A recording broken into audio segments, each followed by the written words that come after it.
तो आज हम डील करेंगे प्राइवेट प्रतिरक्षा का अधिकार यानी राइट टू प्राइवेट डिफेंस क्या होता है। प्राइवेट प्रतिरक्षा के अधिकार के बारे में आज हम डील करेंगे। तो बेसिकली क्या होता है राइट टू प्राइवेट डिफेंस, उसके लिए डील करेंगे। सेक्शन 34 से लेकर के हमारा कहाँ तक है 44 तक डिफाइन किया गया है।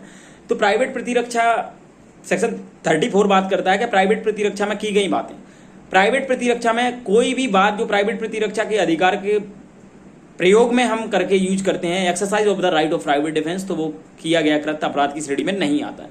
सेक्शन 34 हो गया। सेक्शन 35 बात करता है कि शरीर और संपत्ति की प्राइवेट प्रतिरक्षा का अधिकार। इसमें सेक्शन 37 है वो रेस्ट्रिक्शंस लगाए गए हैं। प्रत्येक व्यक्ति को अधिकार है। क्या क्या अधिकार है इसमें? 2 प्रकार के अधिकार दिए गए हैं। जो एक तरीके से या तो व्यक्ति अपने शरीर की प्राइवेट प्रतिरक्षा का अधिकार यूज कर सकता है, या कोई व्यक्ति किसी दूसरे व्यक्ति की भी शरीर या संपत्ति की प्राइवेट प्रतिरक्षा कर सकता है। ठीक है, कोई अपराध नहीं है। दूसरा क्लॉज बताता है इसमें, पहला क्लॉज बात कर रहा था मानव शरीर पर प्रभाव डालने वाले अपराध के संबंध में आप ऐसा कर सकते हो।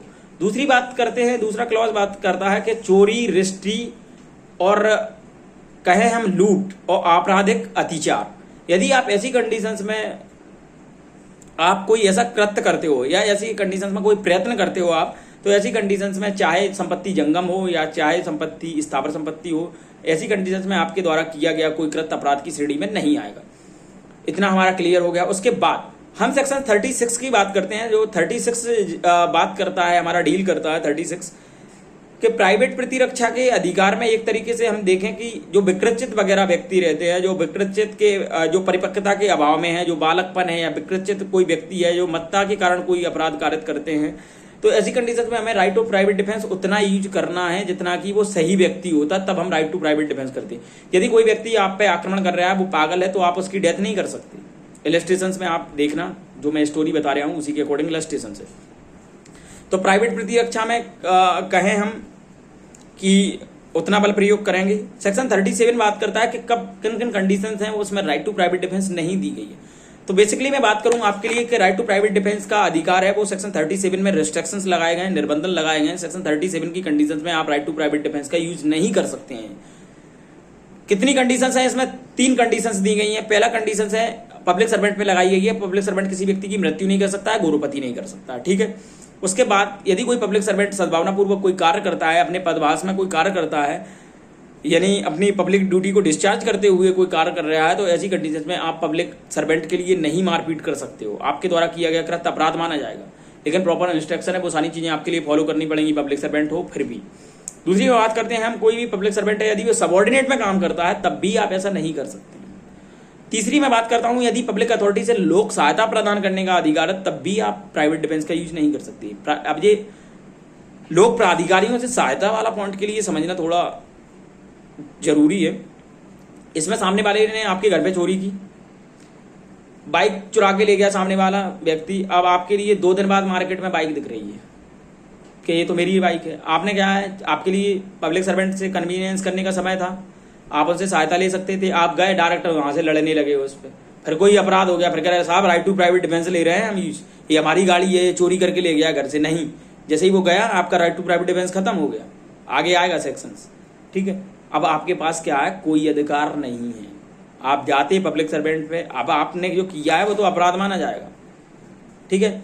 एक केस था state of Uttar Pradesh versus Ramswaroop का मामला था। इसमें बताया गया था कि प्राइवेट प्रतिरक्षा का अधिकार, कोई प्राइवेट प्रतिरक्षा का अधिकार का जो यूज कर रहा है व्यक्ति, उसके बारे में बताया गया था राइट टू प्राइवेट डिफेंस में कब व्यक्ति ले सकता है, उसके बारे में मैंने डील किया है। सेक्शन 38 निकालें आप, सेक्शन 38 के साथ लिखें आप 41, इसका एक सबसेक्शन 2 निकाल लें। सबसेक्शन 2 बात कर रहे हैं कितनी बल प्रयोग करेंगे, तो इसमें सिंपल भाषा में लिखा है कि उतना बल प्रयोग किया जाएगा जितना नेसेसरी है, अननेसेसरी बल प्रयोग नहीं किया जाएगा।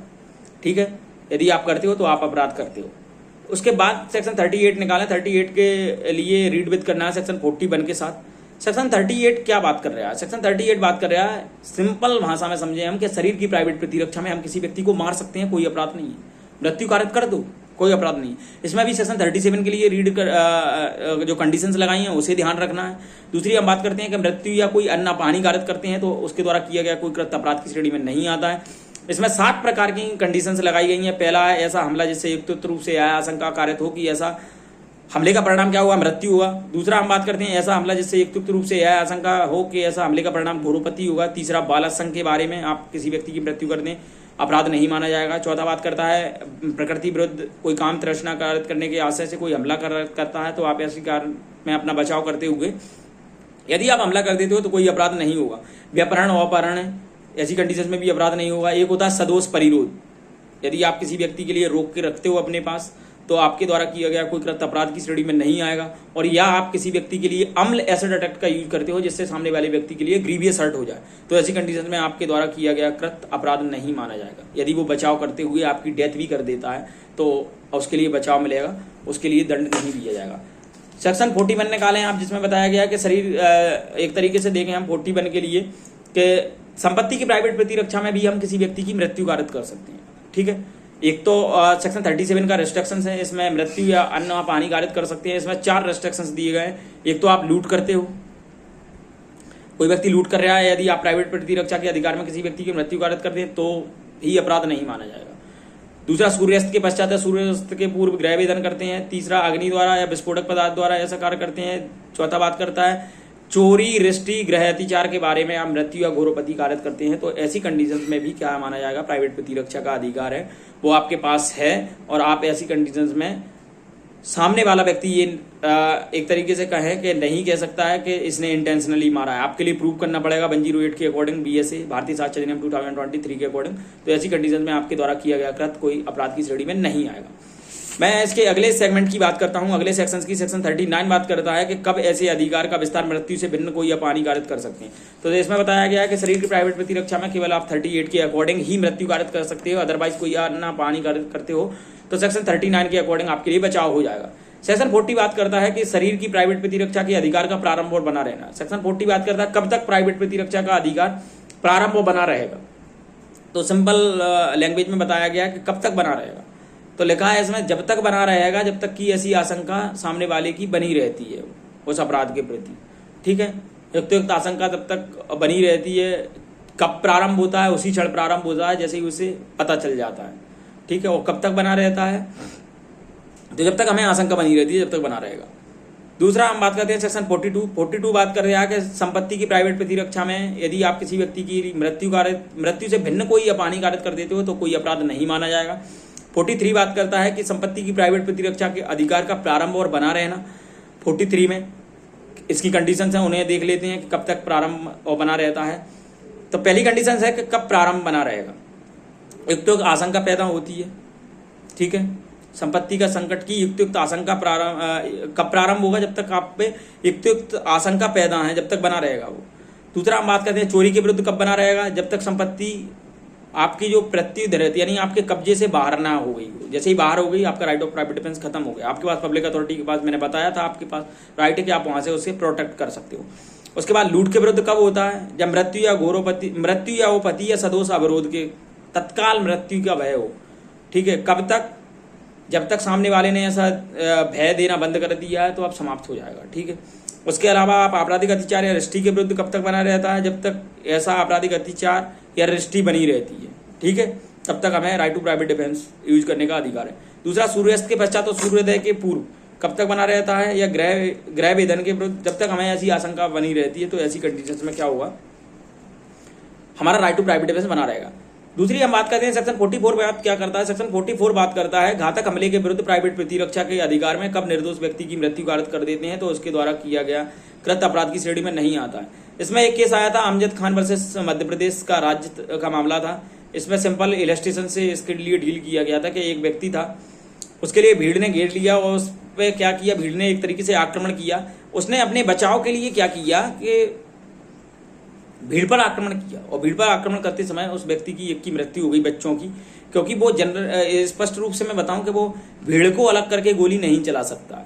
उसने भीड़ पर गोली चलाई जिससे उस व्यक्तियों की कुछ की डेथ हो गई। ठीक है, जबकि बच्चों का कोई दोष नहीं था, बच्चे इनोसेंट थे, तो ऐसी कंडीशन में उसे सेक्शन 44 के अकॉर्डिंग बचाव प्रदान किया गया है। ठीक है, उसके अलावा एक केस लॉ और था, मैं कैर सिंह वर्सेस दिल्ली प्रशासन के मामले में अलग केस है, 45 से संबंधित है। तो ठीक है, हमने प्राइवेट प्रतिरक्षा के अधिकार के लिए डिस्कस किया है। जो कि धारा 34 से लेकर के 44 तक था। यदि इसमें कोई डाउट हो तो प्लीज़ आप सेशन में कमेंट जरूर करें, और प्लीज़ यदि हमारी वीडियो आपके लिए अच्छी लगे तो प्लीज़ आप सेशन के लिए लाइक, शेयर एंड सब्सक्राइब जरूर करें। इससे आपके लिए, सब्सक्राइब करेंगे तो इससे आपके लिए एक बेनिफिट होगा कि आपके लिए हमारे जो डेली रूटीन के वीडियो हैं वो आपके लिए नोटिफिकेशन आपके लिए मिलता रहेगा। Thank you.